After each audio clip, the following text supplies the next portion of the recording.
natural aspirated V8, one of my favorite engines of BMW. They don't make them anymore. But today in this episode, we're going to talk about how to properly wash our car. The pre-wash has been done, and if you want to see it, hit the button on top and we will show you now how to properly wash an amazing car. First of all, when we start washing a car, we need buckets. Actually, we need 3 of them. 1 bucket for the wheels and 2 buckets for the paintwork. The wheels on this car we did already before. If you want to know more about it, just click on this button. But in this case, we're going to talk about 2 different shampoos. We have Bath, which is a neutral shampoo and very nice cleaning power, but very neutral, no gloss enhancing. This one is a super concentrated shampoo, which you can use with 1 bottle up to 80 buckets. In this case, we're going to use Bath, and Bath with the pump sprayer brings out in 1 pump between 1.2 and 1.5 mil, and we need 10 between 15 mil of product. So we're going to do around 10 pumps of product into the bucket. Here we go.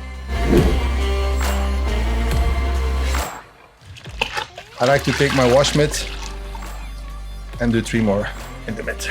Using hot water, because hot water has much more cleaning power than cold. And I have a separated microfiber towel inside my bucket as well. Rinse bucket next to it. So when we have washed the section, we will rinse it in the bucket.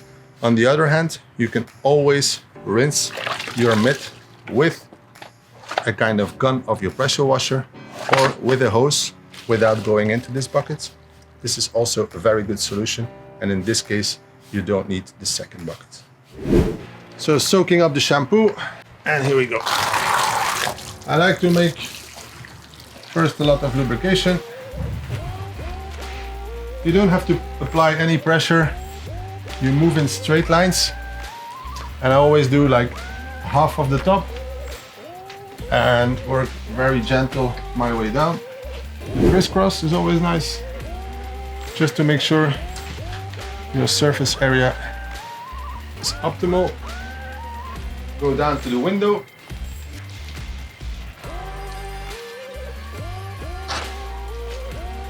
And work your way down. We have piano black trim here. For this, I don't like to use a brush, but that's what I told. I have this microfiber short napped inside my buckets with a lot of soap. And I like to do it this way, which is far more scratch safe than using any brush.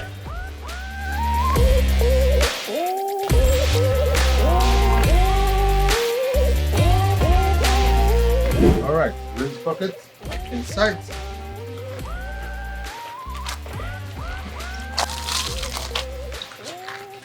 When you start washing the doors, I try to stay just on this line in straight motions without actually going to the bottom. Yeah, because on the bottom we have a lot of debris and dirt that I don't want to have in my wash mitt. So still, after our pre-wash, we see our mitt is still pretty clean. So we removed a great amount of dirt before we actually start the washing procedure. Again, we rinse the mitt and we go back in our wash bucket.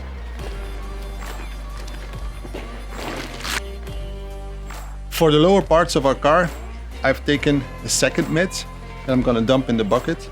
And I'm gonna start by removing the dirt in another way than a lot of people do. So I dump it in my bucket and I will start from the middle to the front. Because when you see in the front, we have the most amount of dirt here, even after a pre-wash. So when I use it, I do it in 1 straight motion, no pressure, and I go off on the end where I have the most amount of dirt. After that, I will rinse my mitt again, do the bottom section, and then I can go back and forth without damaging my coated car. For the back of the car, I do the same thing. I start from the middle and I will go to the end because here we will have the most amount of dirt. So I will use my second mitt, straight motion, off with a lot of dirt. You can turn it, straight motion, off with a lot of dirt, then rinse it, and then you can go back. When you start here, you take a lot of dirt, you scratch your car and it's not worth it. It's really important, and a lot of people tend not to rinse as long as necessary. But if you want to dry your car, you want to have the least amount of water on the car. So when you have the possibility to use a hose like this and try to dry your car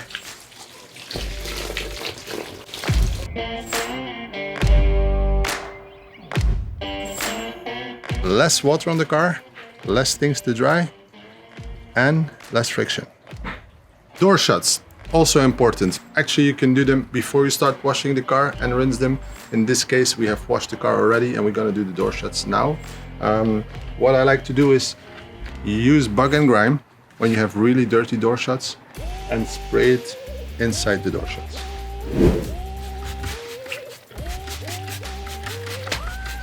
Don't forget the bottom parts.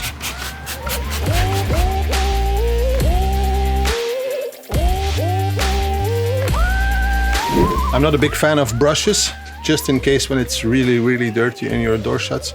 That's why I like to use a simple microfiber mitt in a wash bucket and a separate wash mitt to remove the dirt.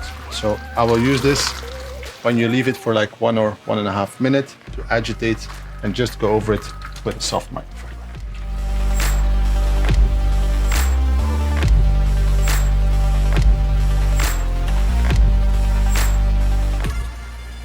Also, this needs rinsing, so you can rinse it with your hose or in your rinse bucket.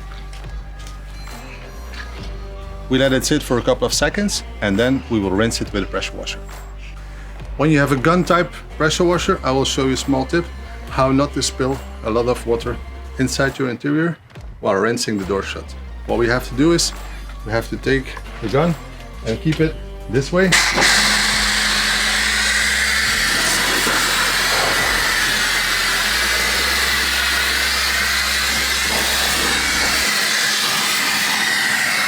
We start there and we come into the door shut. This way you will have not much water inside your interior. It's time to dry. I like to dry a car without touching it with the least amount of friction possible. So this solution is done with a blow dryer. When you don't have a blow dryer, we have amazing silk dryers, and I always advise to take this QuickDetailer and do some spritzes on the towel. And you can spritz some on a wet panel. After that, we have less friction.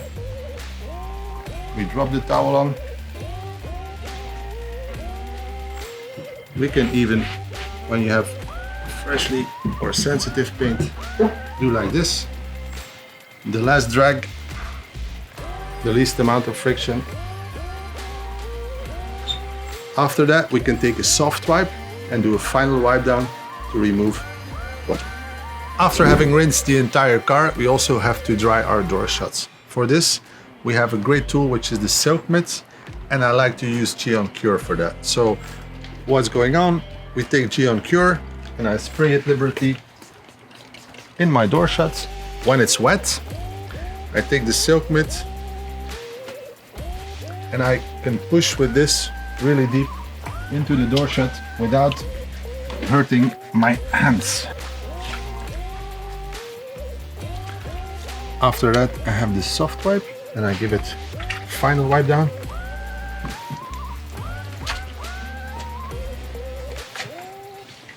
It's protected and dry, and you can use this as well for the bottoms.